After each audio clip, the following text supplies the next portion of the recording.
देखिए, बीदर, बेंगलोर और हैदराबाद, गुलबर्गा वगैरह में कुछ वीडियोस वायरल हो रहे थे।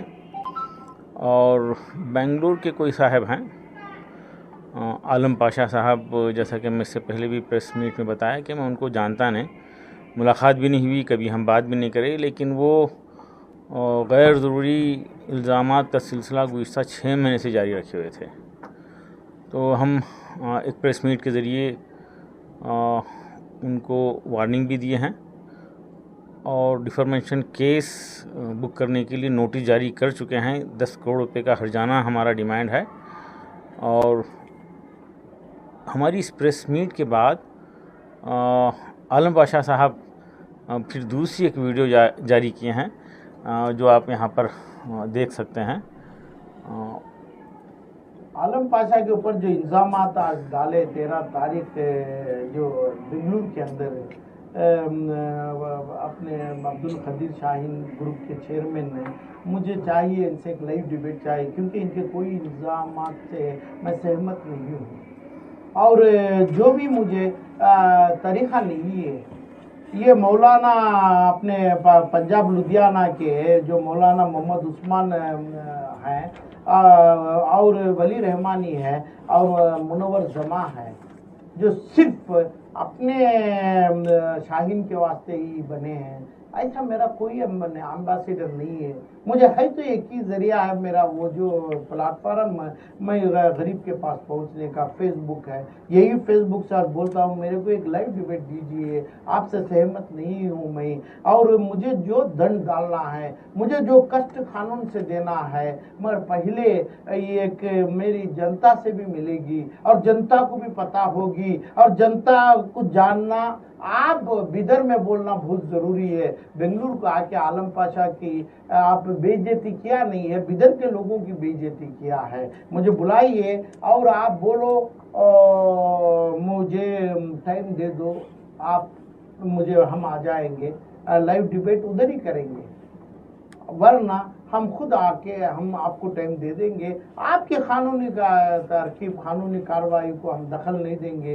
वो जो मुझे सज़ा, ये हैंगिंग आपके स्कूल के वो मैदान में जो बनाए हैं आप पैलेस से, वहाँ की मांग करो, वहाँ ही हमारे को फांसी लगेगी, कानूनी फांसी। मुझे मतलब नहीं है, मुझे लाइव डिबेट आपसे चाहिए। आपका डेट की इंतज़ारी करें, नहीं तो हमारा डेट हम आपको बताएंगे। तो सर पेज उनको पहुंचा चुके हैं। एक टीवी चैनल है बेंगलोर का, उसके ज़रिए हमारा मैसेज हम पहुंचा दिए हैं। 24 तारीख को बेंगलोर के सालार ऑडिटोरियम में ये हमारा डिबेट रहेगा। मैं उनका इस्तकबाल करूंगा और हम बात करेंगे और हक़ाइक़ की वजाहत होना चाहिए। इस तरह से गैर ज़िम्मेदाराना बयानात मुसलसिल ये मुनासिब नहीं है। ये साहब जो है, जो पहले जो एतराज़ आया था, शदीद एतराज़, उसमें मुझे चोर का लफ्ज़ इस्तेमाल किए हैं और अब्दुल खदीर गुल्लक का लफ्ज़ इस्तेमाल कर रहे हैं। इनकी क्या मजबूरी है मुझे समझ में नहीं आया। और ये बताते हैं कि 15 करोड़ रुपये स्कॉलरशिप शाहीन खा गया, इलीगली ये स्कॉलरशिप दी गई है। मैं बता रहा हूँ, आप सब जानते हैं, 15 करोड़ रुपये किसी इदारे को गवर्नमेंट ऑफ कर्नाटका की तरफ से ट्रांसफ़र होते हैं तो रिकॉर्ड बनते हैं, पूरा प्रूफ होता है। और ये कॉमन सेंस ना होने की शायद वजह है जो ये बताते हैं कि स्कॉलरशिप है। भाई, स्कॉलरशिप तो सारा इंडिया जानता है बच्चे के अकाउंट में आती है, और वो किसी इदारे की तरफ से लिस्ट बनाकर देने की भी वहाँ पे गुंजाइश नहीं है। वहाँ पे पोर्टल में एंट्री होती है, बच्चों के पास जाती है। अरे बड़ी, हम आज से 25 साल पहले, 20 साल पहले वो सेंट्रल गवर्नमेंट की स्कॉलरशिप्स के लिए बच्चों के फॉर्म भराते थे, बड़ी मेहनत करते थे। और वो कोई बच्चा आकर मुझे या इंस्टीट्यूशन में ये नहीं बोलते थे कि हमको स्कॉलरशिप मिली है, हमारे अकाउंट में आया है। 20 साल में, 15 साल में 2 ऐसे स्टूडेंट मेरे पास आके बताए कि सर मुझे स्कॉलरशिप अकाउंट में आई है। हकीकत तो ये है।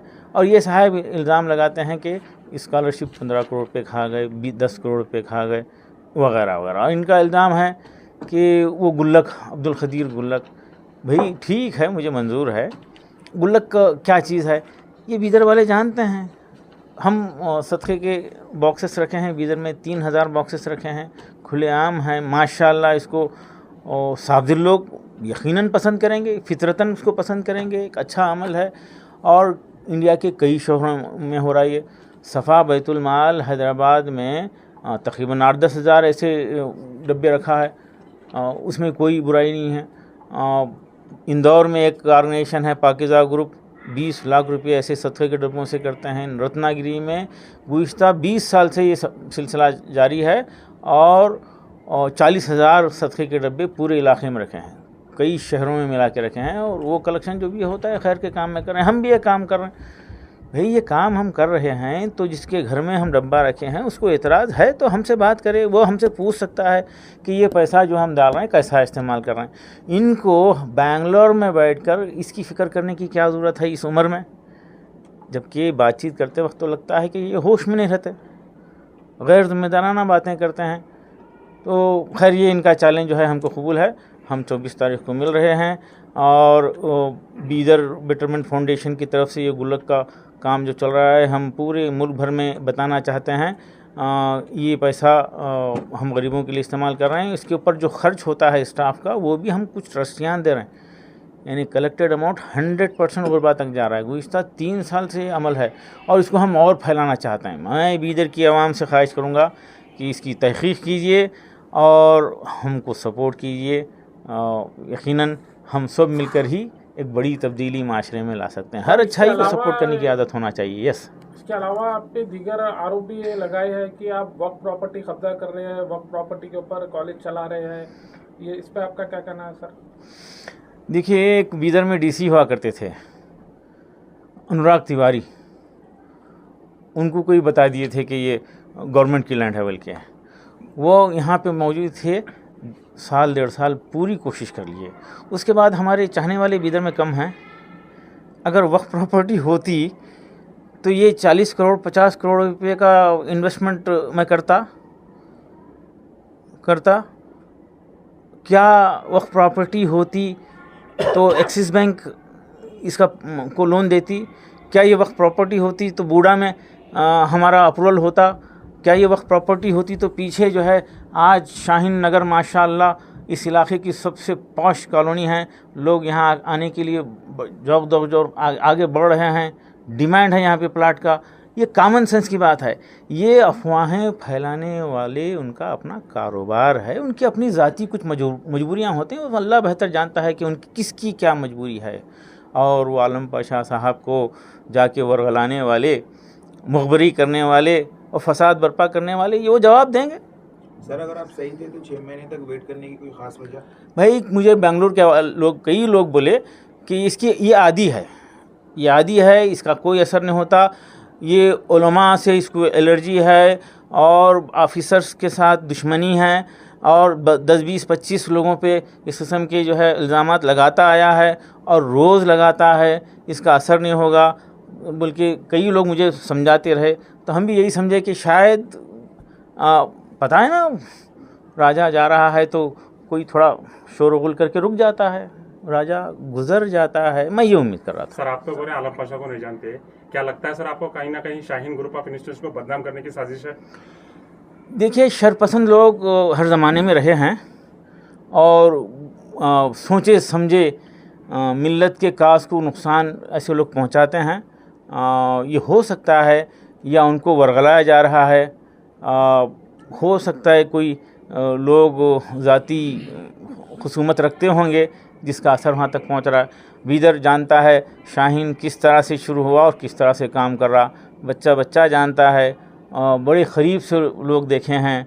और मैं आवाम में रहने वाला आदमी हूँ और किसी इंस्टीट्यूशन के डायरेक्टर की हैसियत से आइसोलेटेड नहीं, लोगों से मिलता जुलता हूँ, ज़्यादा मिलता हूँ और फ़ोन रिसीव करता हूँ। तो जब ज़्यादा मिलता हूँ मसरूफ़ियत में तो कहीं उजलत में रहता हूँ, कहीं जल्दी में मुझे फ़ैसले करना पड़ता है। तो बीदर के लोग शाहीन से और मुझसे अच्छी तरीके से वाकिफ़ हैं। जो भी मसाइल हैं बीदर वाले मुझसे बात करें, मैं इनवाइट करता हूं उनको, आइए हम बात करेंगे। ये वक्त प्रॉपर्टी है, आज ले लीजिए। सर, आपने जो बेंगलुरु में प्रेस कॉन्फ्रेंस की है वो लेटर पैड में लिखा हुआ था कि आप सोशल मीडिया पर भी लीगल एक्शन लेंगे, तो आपने अभी तक कितने सोशल मीडिया पर लीगल एक्शन लिए? देखिए, जो मसाले लगाकर हमारी न्यूज़ को फैलाने की कोशिश की और अपने स्पीच में गुल्लक का नाम इस्तेमाल करे, अब्दुल खदीर गुल्लक का इस्तेमाल करे, उनके लिए हम एप्लीकेशन बहुत जल्दी दे रहे हैं और किसी को भी नहीं बख्शेंगे इंशाल्लाह। सर इसके अलावा सर और एक वीडियो आपके कॉलेज की वायरल हो रही है सर कि आपके कॉलेज के प्रिंसिपल एक मस्जिद का काम रुक रहा है बोलकर उसमें इन्वॉल्व है, उस पर आप क्या कहेंगे सर? हमारे प्रिंसिपल किसी मस्जिद का मस्जिद का काम चल रहा है बोल के सोशल मीडिया पे वायरल हो रही है सर, खाजा पटेल मस्जिद जाफर है, तो उसमें सामने वाले बोल रहे हैं कि मस्जिद का काम रोक रहे हैं खदीर साहब बोल के, ऐसा बता रहे हैं। नहीं, पहले मैं भी मालूम कर लूँ कि आखिर माजरा क्या है, फिर आप लोगों के सामने मौजूदगी में हम देख लेंगे कि कहाँ पे मस्जिद बन रही है। मैं वाकिफ़ नहीं हूँ, बल्कि हो सकता है तो अब चलेंगे, करीब में ही है, और कौन रुकावट डाल रहे हैं मालूमात करेंगे। देखिए, मैं जिक्र कर रहा हूँ इस दौरान, कुछ लोगों का मिजाज होता है कि फसाद बर्पा होता रहे, और कुछ लोगों को ऐसी चीज़ों में बड़ा मज़ा आता है। वह है ना, एक डायलॉग है, मैं रिपीट कर रहा हूँ कई मरतबा, अंधेरा कायम रहे, एक मिजाज होता है, वो एक थिंकिंग है। तो ऐसी थिंकिंग के लिए तो अब हम सिर्फ दुआ ही करेंगे खैर के लिए, और उनके लिए राह रास्त पे आने के लिए दुआ करेंगे। और जब सिलसिला बढ़ता रहे, 6 महीने के बाद हम एक्शन लिए, कभी भी एक्शन ले सकते हैं। और जैसे आपके पास जो रेस्टोरेंट की वीडियो वायरल हुई थी, वो वीडियो के बाद आप खाने के ताल्लुक से प्रेस कॉन्फ्रेंस में बताया कि खाना जो है आपने भी खाया और कई बड़े लोग ने खाया। उसके बाद उस वीडियो को वायरल किया गया, तो बीदर की जनता हो या आगे कहीं कर भी, तो वो लोग कहने लगे कि आप झूठ बोल रहे हैं, आपके पास जो खाना है वो सही नहीं मिल रहा है, और आपका मैनेजमेंट जो है सिगरेट कैसा अलाउ करा शाहीन के अंदर, क्या कैंटीन में सिगरेट मिल रहा है स्टूडेंट को? वीडियो के नीचे कमेंट्स चल रहे हैं सर। अरे कमेंट करने वाले 50 होते हैं, आज़ाद होते हैं, और ऐसे कुछ कमेंट करने वालों को आइडेंटिफाई करने का प्रोसेस चल रहा है। देखिए, कॉमन सेंस की बात है, हम रोकने की हर मुमकिन कोशिश करते हैं, रोकते हैं, हमारा फ़र्ज़ समझते हैं हम उसको। गुटखा को रोकना है, सिगरेट को रोकना है, बुराइयों को रोकना है, बल्कि मोबाइल फ्री हम कैंपस बना रहे हैं, ये तो हम करेंगे। अगर कोई रख रहा है तो कोई नादान उसका इल्ज़ाम हम पे लगाए, ये तो मुनासिब नहीं है। वो पेरेंट बच्चों को समझाए कि भाई नादान क्यों करा। ऐसा थोड़ी होता दुनिया की कोई इंस्टीट्यूशन है इस लेवल की सिक्योरिटी दे सकती है, इस लेवल की सिक्योरिटी दे सकती है, जबकि लोकल के बच्चे आते जाते हैं, लोकल के बच्चे भी नादानी कर सकते हैं, ला के दे सकते हैं। अरे हम बच्चों को महीने में एक मरतबा बाहर भी छोड़ते हैं, क्या जो है हम वो इंटेलिजेंस की तरह जो है किसी एयरपोर्ट पर बच्चों की चेकिंग जो करते हैं, वैसा तो उस लेवल पे नहीं कर सकते, ना ही हम उसका अश्योरेंस देते। सर हमारे पास ये भी बता रहे हैं कि सर आप स्कूल में जो कॉलेज में जब बच्चों का एडमिशन ले रहे हैं, उसमें आप एक क्वांटिटी बताकर, स्ट्रेंथ बताकर, और दूसरे स्ट्रेंथ पे आप बच्चों को क्लास में रख रहे, हॉस्टल में रख रहे बोलकर भी बता रहे। हॉस्टल में रख रहे बोले तो एडमिशन जो आप ले रहे सर पीयूसी में, उसमें आपकी क्लास में जो बच्चों का स्ट्रेंथ रहता, उसमें आप एक बताकर एक रख रहे बोलकर बता नहीं, बताने का बताकर उसमें 150 200 सवाल ही पैदा नहीं होता। ये देखिए, गवर्नमेंट ऑफ कर्नाटका की तरफ से जो सैंक्शन होता है, 80 स्टूडेंट्स की एक बैच बनता है, उसके बाद में सेक्शन बनते हैं, ये हम चला रहे हैं। देखिए, पेरेंट्स अच्छी तरीके से जानते हैं, हम 25 साल से कॉलेज चला रहे हैं, पहली मर्तबा नहीं कॉलेज नहीं चलाइए, और माशाल्लाह पूरे इंडिया भर से लोग आके देखते हैं इसको, इसके मॉडल को कबूल करते हैं। बीदर वाले इसको फॉलो कर रहे हैं माशाल्लाह, एक ट्रेंड बना रहे हैं। सिर्फ तालीम नहीं बल्कि तरबियत के लिए हम फ़िक्रमंद हैं, तरबियत दे रहे हैं, और बच्चों में जो तब्दीली आ रही है उससे माँ बाप काफ़ी मुतासिर हैं।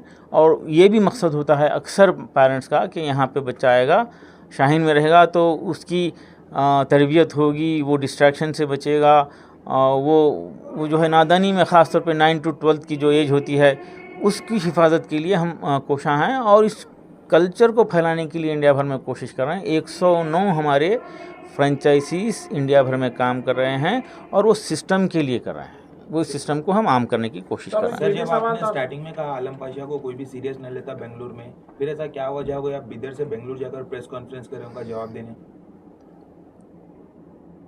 शायद ये सवाल ज़्यादा अहमियत नहीं रखता। आप बोलना क्या चाह रहे हैं वो समझ में नहीं आ रहा मुझे। नहीं, आप देखिए, बिदर में कॉन्फ्रेंस करते थे, आप बेंगलोर को क्यों जाकर कॉन्फ्रेंस करें? अरे उस बेंगलोर में क्योंकि उसकी ज़रूरत है, इलाज जहाँ पे होना है वहाँ जाके करेंगे। फिर मैं 24 तारीख को बेंगलोर जा रहा हूँ और इनवाइट कर रहा हूँ, दावत दे चुका हूँ। सर जो क्या बीदर में मैं प्रेस कॉन्फ्रेंस वगैरह से तकल्लुफ़ कर रहा था, ऐसा कोई एहसास है तो गलतफहमी में किसी को रहने की ज़रूरत नहीं है। बीदर वाले मुझे जानते हैं, मैं बीदर को जानता हूँ, तो ऐसी कोई गलतफहमी में रहने की ज़रूरत नहीं है। सर और एक ये बोल रहा है कि इवेंट्स वगैरह आपके पास जो होते हैं उसमें हुफ्फाज बच्चों के हाथ से चाय और जो भी मतलब आप सर्व करते हैं वो कर रहे हैं बोल के हुफ्फाज बच्चों को हमारे बच्चे, शाहीन के बच्चे माशाल्लाह गुज़िश्ता 5 साल से जाके मस्जिदों के टॉयलेट भी धोते हैं। जी टॉयलेट धोते हैं, पूरी मस्जिद को धो के आते हैं। ये खिदमत का काम बच्चे करते हैं, उनके माँ बाप खुश हैं और ये गैर ज़िम्मेदार लोग। हाँ, इनका इल्ज़ाम है आलम पाशा का कि जो है वो शाहीन के बच्चे उनसे हाफिज़ बच्चों से पूजा कराते हैं। कितनी कमज़ोरी की बात है। क्या चाहते हैं उन्होंने? फसाद बर्पा करना चाहते हैं। फूल जो बरसा रहे हैं उसको बोल रहे हैं उन्होंने पूजा करा रहे हैं। अरे अक्ल के दुश्मन, ज़रा तो होश में आओ। बोल रहे हैं लोग शाह आलम होश में आओ, शाह आलम होश में आओ। बेंगलोर वाले ये हैशटैग चला रहे हैं वहाँ पे, तो होश में आना चाहिए। सर जो स्टूडेंट के साथ यहाँ पर हुआ था, आप उसके बाद वो स्टूडेंट को आपके पास रखे हैं या उसकी पढ़ाई आगे की ख़त्म कर दी है? देखिए, वो साफ साफ बता दिए कि फ़ौरी हमारा एडमिशन कैंसिल करो और आधे घंटे के अंदर सारे डॉक्यूमेंट दे दो। तो हम सारे डॉक्यूमेंट वगैरह दे दिए हैं। और वो यहाँ पर शायद उनकी गलती, मेजर गलती नहीं है उनकी, वो यकीनन प्लान के साथ आए थे और जैसे ही कैमरा शुरू हुआ उनका लबो लहजा बदल गया। वो छुपा के कैमरा रिकॉर्डिंग कर रहे थे और कैमरा शुरू होने से पहले का लबो लहजा अलग था। हो सकता है वो उनका अंदेशा, उनका इरादा नहीं था ऐसा ये सब करने का। हो सकता है वो मीर सादिक, मीर जाफ़र और बोलते ना घर का भेदी लंका ढाए, कहीं भी हो सकते हैं, किसी भी दौर में होते हैं। तो ये लोगों का इन्वॉल्वमेंट शायद उनको शय दिया या उनको इनकरेज करके लेकर भी इसको शेयर करे होंगे। ये यकीनी नहीं है कि वो पेरेंट्स, क्योंकि पेरेंट्स बार बार मुझे बता रहे थे, उनके साथ में जो ज़िम्मेदार थे बार बार बता रहे थे कि आपको भी कोई टेंशन नहीं, हमारे को भी कोई टेंशन नहीं, बिल्कुल हम जो है बच्चे को लेके जाना चाह रहे हैं। उनके अल्फाज हैं ये, बार बार बता रहे थे और टेंशन फ्री हैं हम, आप भी सुकून में रहो, पीस में रहो, आप बोलकर ये जा रहे थे। तो हो सकता है किसी की शाय में जो है ये काम किए होंगे। तो क्या आपको लगता है सर कहीं ना कहीं जानबूझ के वीडियो वायरल करा है सर? वही जानबूझ के ही होता ना, और पहली मर्तबा थोड़ी हुआ है, अक्सर होता है। लोगों का कहना है सर कमेंट्सों में कि आप जो है इस वीडियो के बाद इतना फेस पर आ चुके हैं, हर जगह पर मीडिया पर वगैरह छा चुके हैं, आपकी ही चर्चे चल रहे हैं। तो शाहीन के जो ऊपर चढ़ना है उसको नीचे गिराने की कौन कोशिश कर रहे हैं? अरे जब भी ऐसा हुआ है शाहीन तरक्की करा है और ऐसा होता है अक्सर। शर जो फैलाने की कोशिश करते हैं उससे खैर निकलता है और अल्लाह की ज़ात से हमको पूरा भरोसा है शाहीन अपना काम करता रहेगा। 4-5 साल पहले भी मसाइल आए थे थोड़े बहुत, पूरा इंडिया जानता है। उसके बाद शाहीन की तरक्की डबल हो गई और जब भी ऐसा होगा होता है, तारीख गवाह है। ये भी बता रहे हैं कि सर आप एजुकेशन के नाम पर बिजनेस चला रहे हैं, लोग स्टूडेंट्स को, पेरेंट्स को लूट रहे हैं, एजुकेशन के नाम पर भी चल रहा है सर। ये कॉमन डायलॉग गैर जिम्मेदार लोग बोलते आए हैं। ये मिजाज है, मिल्लत का मिजाज है। इसमें जब तक ये तब्दीली नहीं आती, सोच नहीं बदलती, तब तक मिल्लत के मसाइल हल नहीं होते। लास्ट मैसेज आप क्या देंगे सारी आवाम को, जैसे आपकी खासकर बीदर डिस्ट्रिक्ट को सर, जो शाहीन के बारे में अफवाह फैला रहे हैं? नहीं, शाहीन के ताल्लुक़ से बीदर वालों को बोलने की ज़रूरत नहीं है। ये गुल्लक का मामला, उसको तहक़ीक़ करें और इस शर से खैर निकालें। मैं बीदर की आवाम का शुक्रगुज़ार हूँ, हमेशा ताउन रहा है, सपोर्ट रहा है। और कुछ तो लोग ऐसे भी होते हैं जो पूरा फ़ायदा उठा के भी वो शरपसंदों के साथ ठहर के मुस्कुराते हैं। तो होता है ऐसा, पूरा फ़ायदा उठाते हैं। एक मिजाज है, अब ये मिजाज को, फितरत को बदलना मुमकिन नहीं है और ये चलता रहेगा, ये ख़त्म नहीं होगा।